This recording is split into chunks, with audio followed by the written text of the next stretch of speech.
Beneath the smoke of war and the silence of treaties, fragments of forgotten archives still whisper. Locked doors, blacked-out files, and corridors no map admits to, each conceals stories written in vanished ink. They are echoes, too dangerous to surface, testimonies that bend the line between truth and invention. What was hidden in shadows was never meant for daylight, and every revelation drags us deeper into a labyrinth where silence itself feels like the final weapon. The last days of April 1945 were marked by the collapse of Nazi Germany and the division of spoils among its victors. While the Soviet Third Shock Army breached the final defenses of Berlin, elements of the US Ninth Army and British Second Army stood along the Elbe, halted by political agreements rather than combat necessity. Yet buried in the record of those final days is a fragmentary and inconsistent narrative, an unacknowledged Allied mission within the ruins of the Reich Chancellery, known only in scattered references as Operation Eclipse.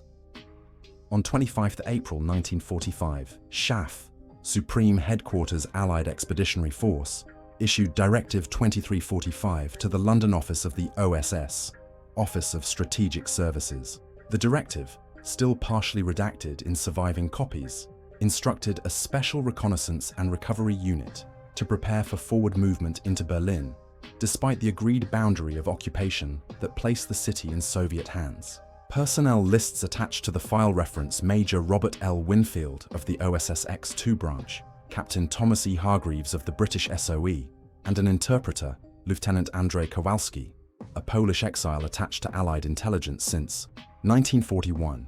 Their cover assignment was to liaise with Soviet commanders on cooperation in securing political archives. No official record describes their true objective. Berlin itself was a wasteland of rubble and smoke. Soviet artillery had reduced the government quarter to ruins, yet German defenders still held out in the maze of underground bunkers beneath. The Reich Chancellery. Soviet reports confirmed that on 30th April, the day of Hitler's suicide, NKVD reconnaissance teams encountered an unidentified foreign group near Wilhelmstrasse. The brief exchange was recorded in a Soviet after-action report, which described the intruders as English-speaking personnel in non-standard uniforms. The men were detained, questioned, and released under protest from higher command, suggesting that an agreement had already been made at levels beyond the battlefield. No subsequent Soviet file mentions them again. The key to this episode lies in an OSS memorandum dated 3rd of May 1945, marked top secret and filed under Eclipse Chancellery.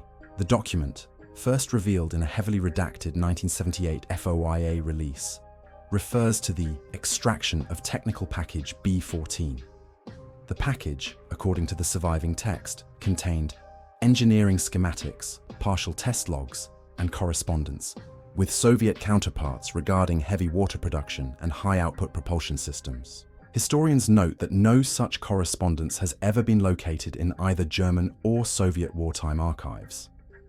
That Soviet engineers had been in contact with elements of the Reich on advanced technology projects remains unproven, yet the phrase, correspondence with Soviet counterparts, recurs in the memo, raising the possibility of clandestine exchanges predating Germany's defeat.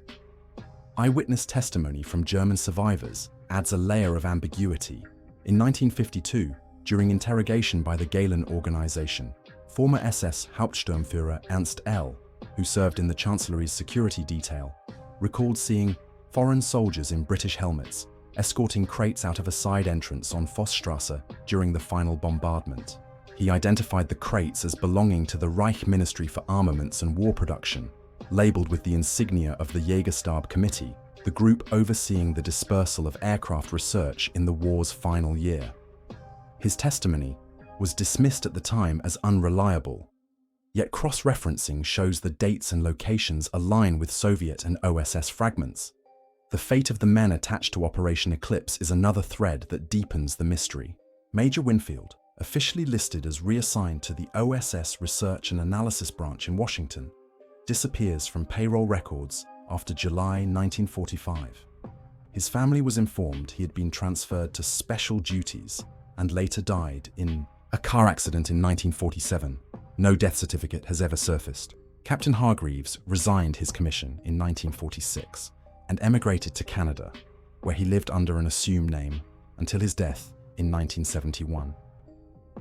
Lieutenant Kowalski resurfaced briefly in 1948, attached to the CIA's Eastern European Division, before vanishing during an assignment in Vienna. The absence of complete personnel files for all three men is highly unusual, particularly given the extensive OSS to CIA record preservation. Declassified communications from the British Foreign Office shed additional light. A memorandum dated 12th of June 1945 between Anthony Eden's private secretary and Lord Selborne, the Minister of Economic Warfare, refers cryptically to the Berlin Silence. The letter warns of Soviet inquiries into the matter of retrieved documents and prototypes, and stresses the need to avoid acknowledgement lest questions arise regarding territorial agreements. The phrase Berlin Silence recurs in later intelligence exchanges, suggesting a coded reference to the event. Speculation persists that the materials seized under Eclipse included early German research into high-energy fuels and unconventional propulsion systems. Some scholars have linked these fragments to post-war Anglo-American advances in jet and rocket technology, though the evidence is circumstantial. What is certain is that the OSS files pertaining to Eclipse were transferred to the CIA in 1947, where they remain sealed under national security considerations. Even after multiple FOIA requests, the surviving documents are either missing or so heavily redacted as to be meaningless. Soviet archives, opened briefly in the 1990s, contain only passing mentions. An NKVD field report dated 6 May 1945 states, "Foreign agents remove materials from the Führer's bunker under unknown authority. Investigation ordered by Comrade Beria, results classified." Nothing further appears. When Russian historians sought clarification in the 2000s, they were informed the file was administratively destroyed during the 1950s. The story of Operation Eclipse remains one of the war's least acknowledged episodes. It occupies a strange space, too fragmentary to be confirmed, too persistent across multiple archives to be dismissed. Whether it was a recovery of advanced technology, an intelligence operation to secure German-Soviet correspondence, or simply a misinterpreted field encounter, the silence surrounding Eclipse has fueled decades of speculation. What cannot be denied is that men were sent into Berlin against the logic of territorial agreements, that they retrieved something significant from beneath the ruins of the Reich Chancellery, and that their identities were later obscured or erased. In the fractured shadows of the war's end, Operation Eclipse remains a classified silence that both East and West seem determined never to break. The collapse of East Prussia in January 1945 triggered one of the largest civilian evacuations of the Second World War. Operation Hannibal, the mass maritime withdrawal orchestrated by the Kriegsmarine, saw hundreds of thousands of Germans crammed onto ships departing from the port of Gotenhafen, today's Gdynia, Poland. Most of these vessels were refugee ships, freighters hastily repurposed, or naval auxiliaries pressed into service. Yet scattered references in intercepted Enigma traffic suggest that not all of them carried only civilians. Among the coded messages, deciphered at Bletchley Park, were reports of convoys departing under code names Drossel and Odin, the latter noted explicitly as special transport. No surviving Kriegsmarine log describes what Odin carried or whether it ever reached its destination. The Baltic in that winter was a graveyard. The Soviet advance had trapped the German Fourth Army, while Admiral Karl Dönitz ordered every available hull to Gotenhafen. On the night of 30th of January 1945, the Wilhelm Gustloff, overcrowded with more than 9,000 refugees, was sunk by Soviet submarine S-13. It was the single deadliest sinking in maritime history.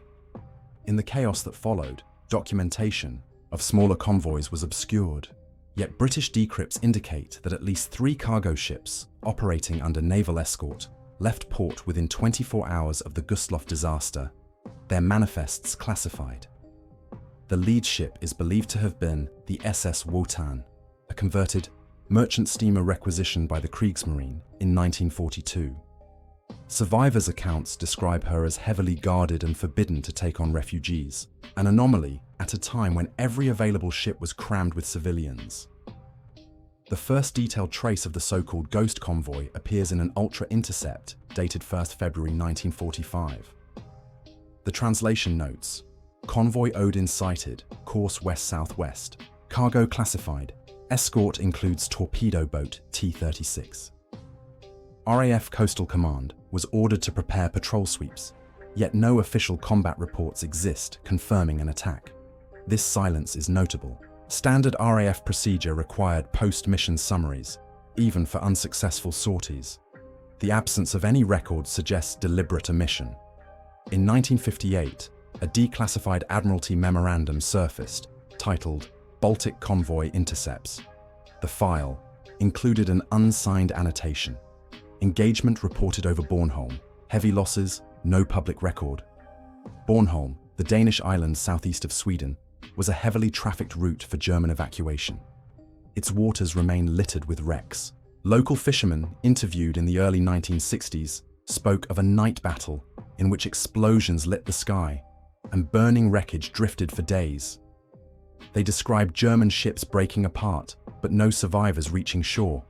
Strikingly, these eyewitnesses insisted the attacking aircraft bore RAF markings, though British records deny any operation in the area at the time.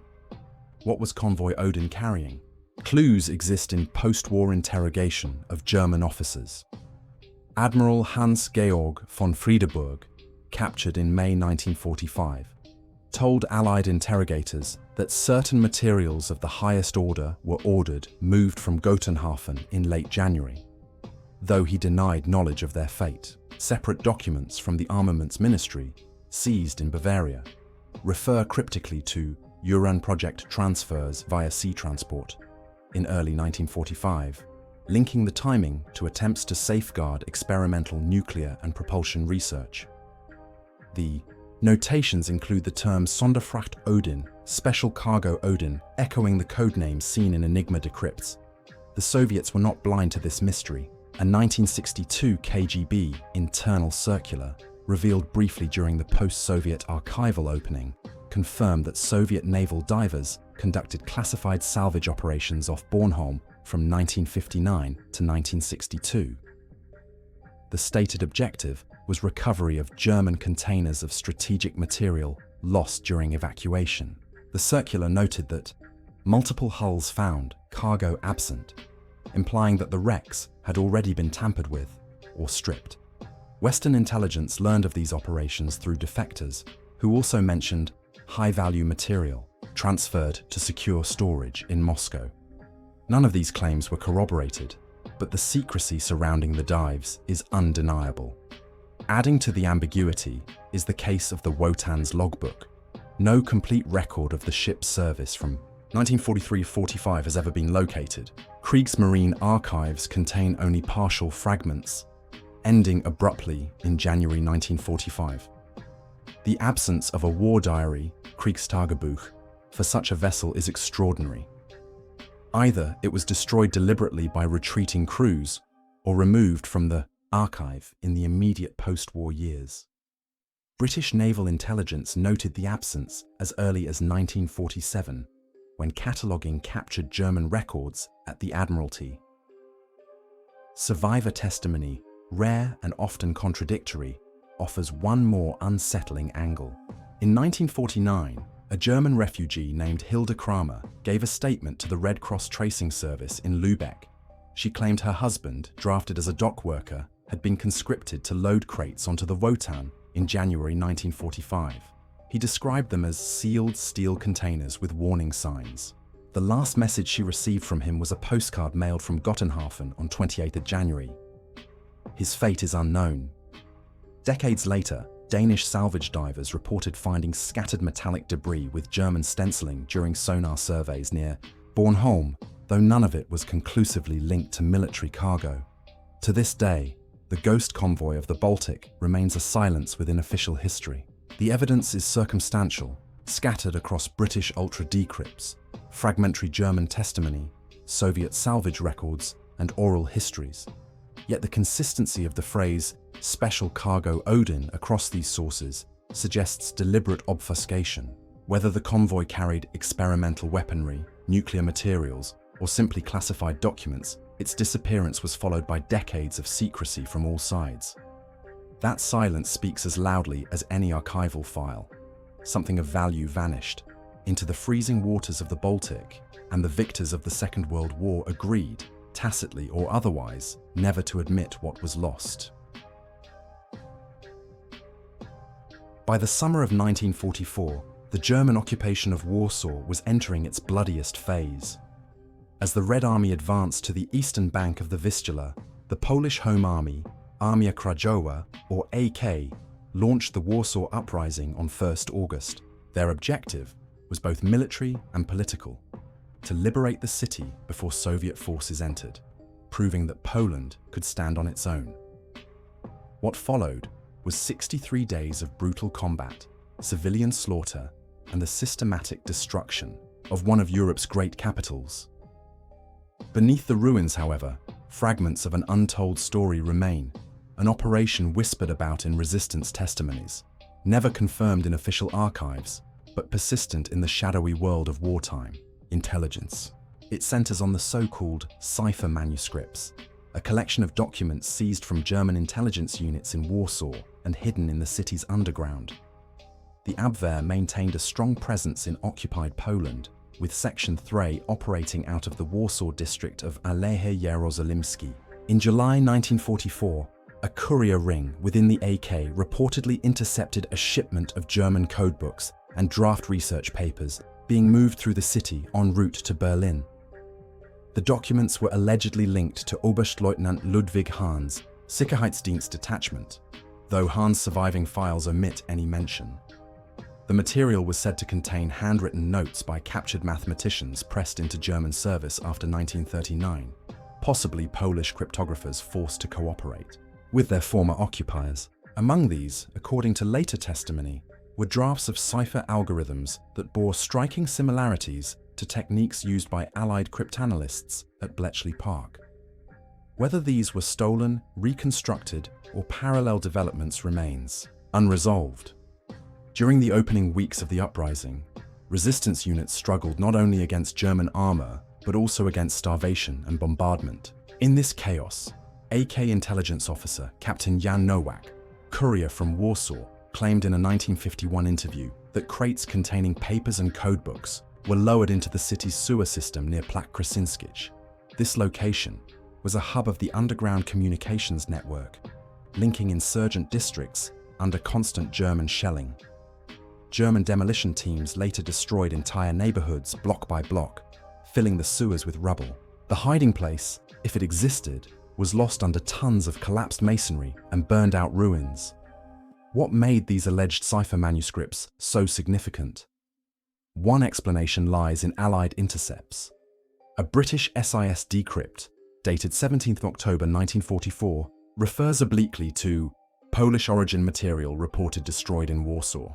The wording is curious. Why would SIS note the destruction of documents it had supposedly never seen? Some historians argue that the AK transmitted descriptions of the cache via radio before it was buried. If true, this suggests London knew, at least in outline, what the manuscripts contained, and valued them enough to lament their loss. Soviet behavior in the aftermath of the uprising raises further questions. When the Red Army finally entered Warsaw in January 1945, NKVD units immediately sealed off key ruins. One Soviet combat engineer's diary, smuggled to the West in the 1970s, describes orders to search the sewer tunnels beneath the destroyed Old Town for enemy archives. By February, these searches had been classified as part of a special intelligence recovery. No official Soviet report survives, but fragmentary notes in post-war Smersh files suggest that crates of documents were indeed found. The papers were shipped to Moscow, classified under foreign cipher materials, and never released. This coincides with a broader Soviet effort to monopolize intelligence on Polish resistance activities, often erasing Western Allied involvement. The fate of the alleged documents intertwines with the story of the pre-war Polish Cipher Bureau.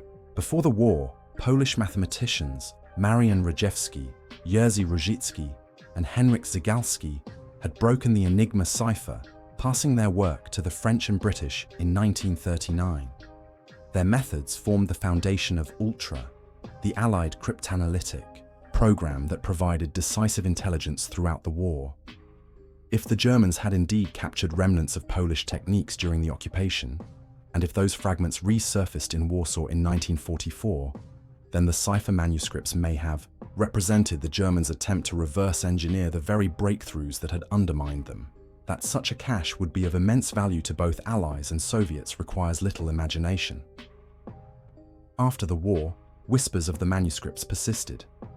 In 1947, the CIA's fledgling Office of Special Operations received a report from a Polish émigré in Munich, claiming that mathematical papers taken from Warsaw had been seen in Soviet hands. The source alleged they were used to train new Soviet cipher schools near Moscow. The report was filed, then buried among hundreds of similar refugee claims, never corroborated, never disproven. 2 years later, British GCHQ analysts circulated an internal memo noting Soviet emphasis on permutation-based cipher systems resembling pre-war Polish methods. The coincidence was never formally investigated. The enduring mystery is compounded by the deliberate silence of post-war Polish authorities. Under communist rule, all discussion of the Home Army was heavily censored. Documents relating to the uprising were rewritten to emphasize Soviet assistance and minimize Western connections. Archives of the Ministry of Public Security, UB, contain only passing references to abandoned intelligence files in Warsaw, none of which were made available to outside researchers until the 1990s. And even then, the relevant folders were missing. Whether removed by Soviet advisors or destroyed during political purges remains unknown. The cipher manuscripts, if they existed, are more than just a lost file. They symbolize the clash of intelligence empires at a moment when Poland's fate was sealed between two superpowers. If the Allies hoped to preserve evidence of their early cryptanalytic triumphs, the Soviets had equal incentive to suppress them. In this light, the silence is unsurprising. What endures is the testimony of resistance fighters who claim to have carried the crates into the sewers, and the Soviet records that suggest something was later extracted. The overlap is too strong to dismiss as myth. 70 years on, Warsaw has been rebuilt from its ashes, but beneath the modern city, the sewers still run through layers of rubble and buried memory. In those tunnels, amid collapsed bricks and wartime debris, may still lie fragments of the cipher manuscripts, or perhaps only the void where they once were, erased by Soviet recovery squads. For historians, the unanswered question remains the same. What secrets of code-breaking and wartime intelligence were hidden in Warsaw's ruins, and why have both East and West chosen to let them vanish into silence? The defeat of Nazi Germany in May 1945 unleashed a race not only for territory, but for minds. German science and engineering, cultivated under the Third Reich, represented both a threat and an opportunity for the victorious Allies. Out of this scramble came Operation Paperclip, the secret transfer of more than 1,600 scientists, engineers, and technicians from the ruins of the Reich to the United States. Officially, their work was confined to aeronautics and rocketry, with well-documented figures like Wernher von Braun becoming central to America's space program. Yet buried in Air Force records and partially declassified transcripts lies another layer. The Nevada debriefings, a series of interrogations conducted far from public view, at a desert location that would not appear on maps for another decade, Groom Lake. In March 1947, less than 2 years after Germany's surrender, a classified memorandum from the US Army Air Force's Intelligence Division, stamped secret, instructed that select personnel transferred under Operation Paperclip are to undergo extended technical debriefings at Special Facility S4. The designation S4 does not appear in any known base listings of the time, but subsequent testimony by Air Force personnel places these sessions in the Groom Lake Basin, north of Las Vegas, Nevada. The site was then an auxiliary airfield used for gunnery practice. little more than a dry lakebed with makeshift hangars. Its isolation made it ideal for interrogations away from prying eyes. Among those brought to Nevada were engineers formerly attached to Peenemünde and the Luftwaffe's Forschungsanstalt für Luftfahrt. Names appear in fragmentary rosters. Dr. Kurt de Boos, later prominent at Cape Canaveral. Dr. Walter Dornberger, former military head of the V2 program.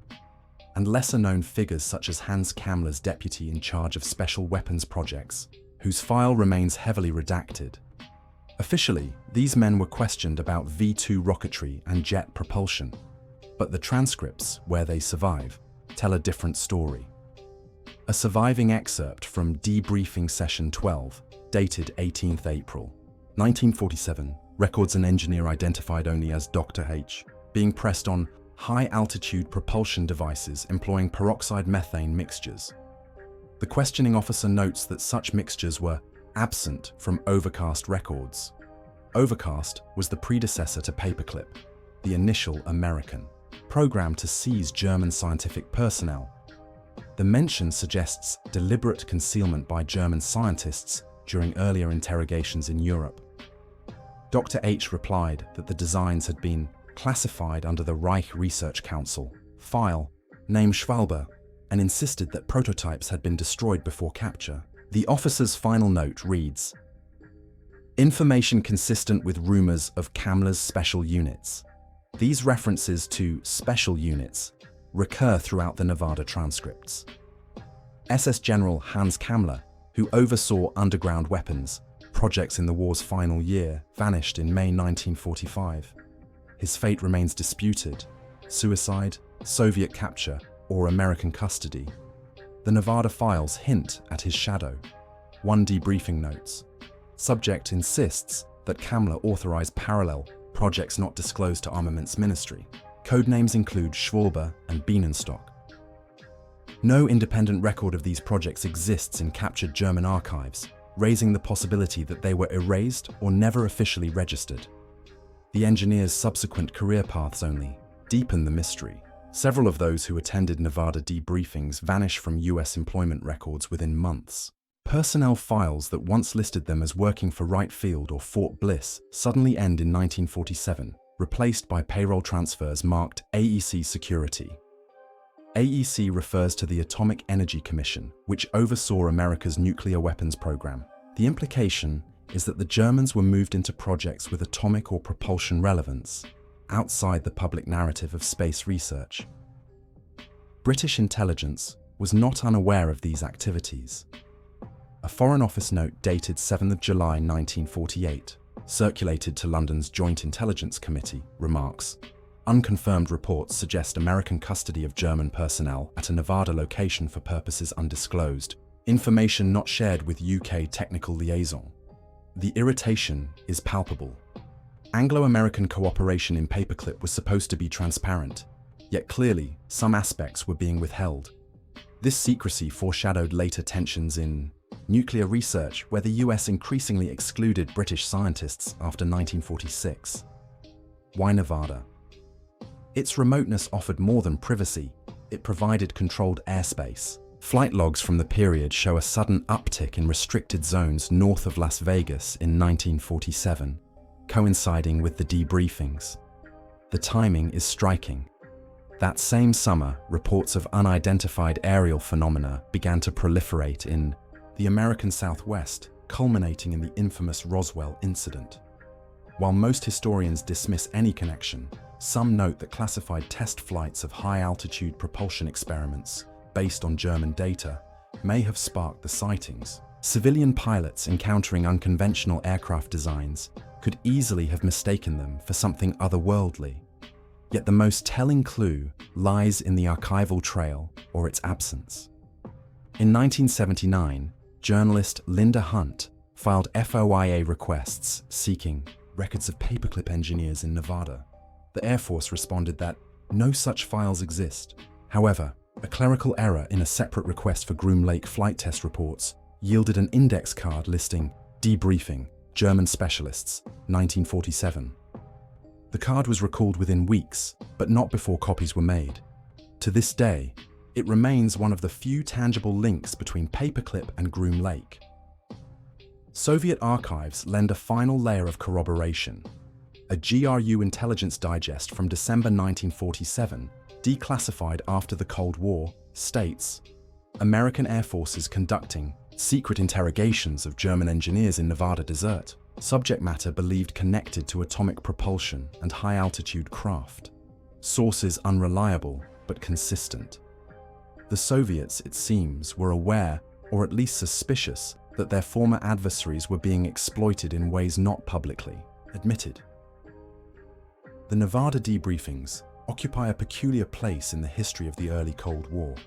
They are absent from official paperclip histories, ignored in mainstream accounts of the American aerospace program, and remembered only in fragments of declassified files. Yet their shadows linger in the overlap of missing personnel records, redacted transcripts, and unexplained budget transfers to atomic projects. They suggest that, in 1947, the United States did more than import rocket scientists. It attempted to extract every possible fragment of forbidden knowledge from the wreckage of the Reich, knowledge deemed too sensitive to share even with allies. Whether those sessions produced breakthroughs or merely dead ends, the silence around them remains absolute. Groom Lake would later become synonymous with secrecy. Its first veil was drawn not for experimental aircraft, but for the interrogation of men who had once built weapons for Hitler's war machine. On 29 September 1957, deep in the closed Soviet city of Chelyabinsk 40, a storage tank at the Mayak nuclear complex exploded with a force equivalent to 70 tons of TNT. The blast released massive amounts of radioactive material across the Urals, contaminating thousands of square kilometers in what became known as the Kyshtym disaster. Official Soviet explanations blamed industrial sabotage and technical negligence. What was never publicly acknowledged was what local recovery teams claimed to have found during the chaotic cleanup: a buried archive of wartime interrogation. Reels that should not have been there, and which would vanish as quickly as they surfaced. According to internal KGB memoranda declassified in the 1990s, workers digging containment trenches after the explosion unearthed a sealed bunker near the Mayak perimeter. Inside were wooden crates, many stenciled with wartime NKVD markings, and dates ranging from 1943 to 1945. The crates contained steel canisters holding hundreds of reel-to-reel recordings, carefully labeled in German and Russian. Preliminary examination by Soviet security officers identified them as audio transcripts of interrogations conducted by NKVD field units during their sweep through occupied Eastern Europe.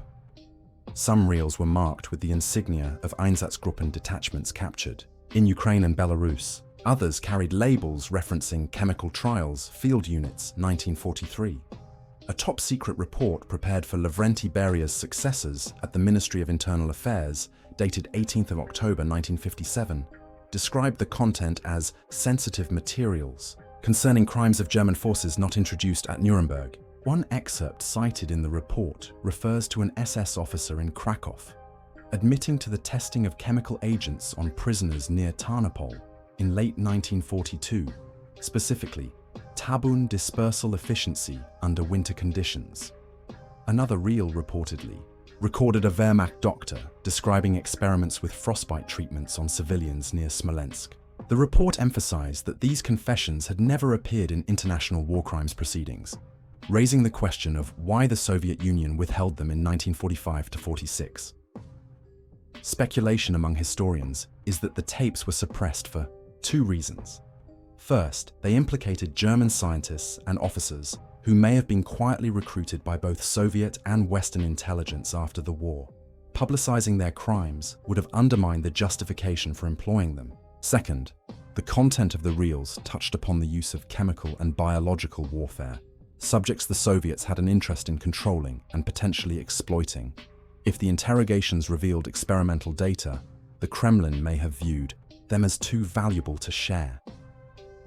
Western intelligence only learned of the tapes decades later through fragments that leaked via defectors. In 1978, a former GRU officer provided the CIA with a handwritten inventory of foreign reals stored at Kishtim, though by then the reals themselves had disappeared. The officer claimed that within weeks of the 1957 disaster, the KGB removed the entire cache, transporting it under guard to Moscow's Lubyanka archives. There, it was catalogued under the innocuous heading Captured Materials, German Origin, and access restricted to the highest security divisions. Even after the fall of the Soviet Union, requests to review the tapes were denied, and by the 2000s, Russian officials declared them administratively destroyed. One tantalizing reference appears in a declassified CIA cable from 1982, reporting on an East German Stasi liaison meeting in Berlin. The cable notes, "Source indicates Soviet possession of audio recordings of Einsatzgruppen confessions. Claims tapes also contain admissions of collaboration with Soviet units in restricted operations. Details withheld." The suggestion that some reels might document murky wartime contacts between German and Soviet forces, possibly involving intelligence sharing before 1941 or covert negotiations during retreat, was never verified. Yet the fact the Stasi used the tapes as leverage in internal Warsaw Pact politics hints at their continued existence, if only in fragments. For residents of the Urals, the Kishtim explosion was remembered not for buried tapes, but for the radioactive cloud that poisoned villages and forced thousands to evacuate. Survivors spoke of soldiers in protective suits combing the blast zone, removing not only contaminated soil, but also mysterious metal canisters. One villager later recalled in a 1991 oral history project that soldiers carried away sealed boxes with writing, not machines, not parts, just words. Such testimony aligns with the archival hints of the interrogation reels, though no physical trace has been recovered. Why bury such tapes at Mayak in the first place? The facility, constructed in the late 1940s as part of the Soviet atomic program, was among the most secret sites in the USSR. Its remoteness and restricted access made it a convenient dumping ground for classified material.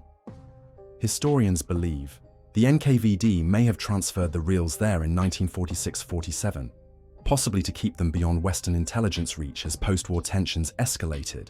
By placing them alongside nuclear storage, the Soviets ensured the tapes would remain under maximum security until an accident literally unearthed them. The existence of the Kishtim war crimes tapes raises troubling questions about the post-war handling of evidence. If the Soviet Union possessed extensive records of Nazi atrocities, why were they withheld from Nuremberg? If the interrogations contained detailed confessions of chemical warfare, why were they not shared with Allied partners? And if prominent, German scientists named in the reels were later recruited into Soviet or Western programs, how much of their past was deliberately erased? These questions remain unanswered, buried under layers of Cold War secrecy and state censorship. What lingers are fragments, an internal Soviet report acknowledging the find, defector testimonies describing reels of unpublicized atrocities, and Western intelligence memos hinting at their political use. The tapes themselves, if they still exist, remain locked in Moscow's archives or destroyed without record. For historians, they symbolize the way both victors of the Second World War chose to bury inconvenient truths. Whether concealed to protect intelligence operations, to exploit forbidden knowledge, or simply to avoid moral reckoning, the Kishtim war crimes tapes stand as a reminder that history is not only what is revealed, but also what is deliberately hidden. The record closes, but the silence lingers. Buried under rubble, locked in vaults, scattered across oceans, fragments of the unspoken remain. What we glimpse are only the outlines of erased worlds, half seen, half denied, never whole. The shadows. We resist final answers, for secrecy was their design. And so the story ends as it began. Not with certainty, but with the unsettling suspicion that some truths are preserved only by being forever concealed.